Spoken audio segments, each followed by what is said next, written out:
নমস্কার বন্ধুরা, পদ্মদির রান্নাঘরে আপনাদের সবাইকে স্বাগত।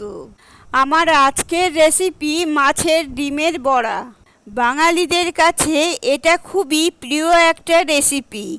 গরম ভাতের সাথে মাছের ডিমের বড়া থাকলে কিন্তু পুরো খাওয়াটাই জমে যায়। তাহলে চলুন শুরু করা যাক আজকের সেই সিম্পল মাছের ডিমের বড়ার রেসিপি। প্রথমে একটা বড় বাটির মধ্যে আমি কাতলা মাছের ডিম নিয়ে নিয়েছি। আমি এখানে প্রায় 250 গ্রামের মতো মাছের ডিম নিয়েছি। মাছের ডিমগুলোকে খুব ভালো করে ধুয়ে নিয়ে জল ঝরিয়ে পরিষ্কার করে নিয়েছি। এবার আমি এর মধ্যে দিয়ে দিচ্ছি একটা বড় সাইজের পেঁয়াজ। পেঁয়াজটাকে আমি লম্বা ঝিরিঝিরি করে কেটে নিয়েছি। এবার দিয়ে দিচ্ছি 4টে কাঁচা লঙ্কা কুচি। ঝালটা অবশ্যই আপনারা আপনাদের পছন্দ মতো দিয়ে দেবেন। আর দিয়ে দিচ্ছি অল্প কিছুটা ধনেপাতা কুচি। এবার আমি এর মধ্যে দিয়ে দিচ্ছি স্বাদ মতো নুন। দিয়ে দিচ্ছি হাফ চা চামচ হলুদ গুঁড়ো। আর দিয়ে দিচ্ছি হাফ চা চামচ ঝাল লঙ্কার গুঁড়ো।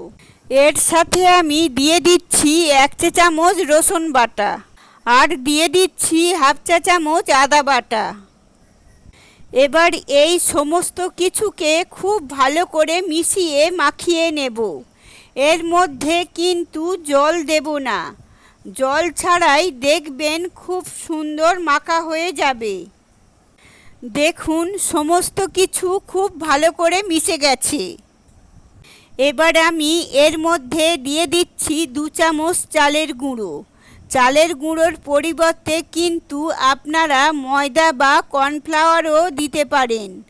তবে চালের গুঁড়ো দিলে কিন্তু একটু বেশি ভালো মুচমুচে হয় আর অনেকক্ষণ অবধি থাকেও। এর সাথে আমি এবার দিয়ে দেব বেসন। আমি এখানে দিয়ে দিচ্ছি 4 টেবিল চামচ বেসন।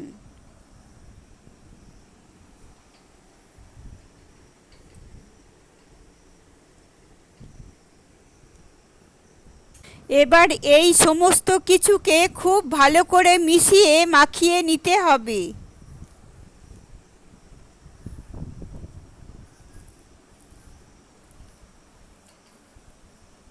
দেখুন আমি কিন্তু একটুও জল দিইনি। জল ছাড়াই কিন্তু খুব সুন্দরভাবে মাখিয়ে নিয়েছি।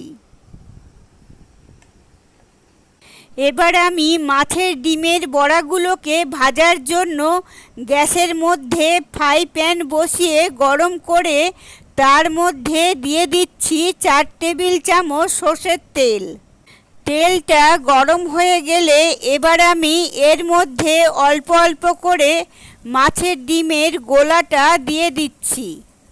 একটা চামচের সাহায্যে এই রকমভাবে আস্তে আস্তে করে বড়া ভাজার মতো করে চ্যাপটা চ্যাপটা করে দিয়ে গ্যাসের ফ্লেম কিন্তু এই সময় মিডিয়াম টু হাইতে রেখে বড়াগুলোকে ভাজতে হবে। 2 থেকে 3 মিনিট লাগবে একটা সাইড হতে। একটা সাইড হয়ে গেলে তারপর উল্টে অপর সাইডটাকেও আমাদের সেমভাবে কিন্তু লালচে একটু মুচমুচে করে ভেজে নিতে হবে। দুটো সাইড দেখুন এখন সুন্দর লাল লাল করে মুচমুচে করে ভেজে নিয়েছি। এবার এগুলোকে আমি তুলে নিচ্ছি।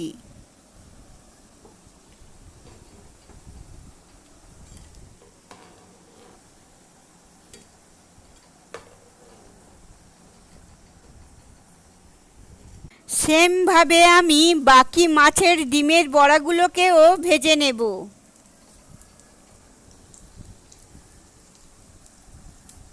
গরম গরম মাছের ডিমের বড়া কিন্তু এখন একদম রেডি। শুধু গরম ভাতের সাথে এটা খাওয়ার অপেক্ষা। গরম ভাত থাকলে এই রকম মাছের ডিমের বড়া আর দুপুরের খাওয়াটা কিন্তু পুরো জমজমাট হয়ে যায়। আপনারাও ট্রাই করুন আজকের এই সহজ ডিমের বড়ার রেসিপি। কেমন লাগলো অবশ্যই কমেন্ট করে জানাবেন। ভালো লাগলে একটা লাইক করে দেবেন। আর আমার চ্যানেলে নতুন বন্ধু হয়ে থাকলে চ্যানেলটি সাবস্ক্রাইব করে পাশে থাকবেন। আপনারা সবাই ভালো থাকবেন, সুস্থ থাকবেন। ধন্যবাদ।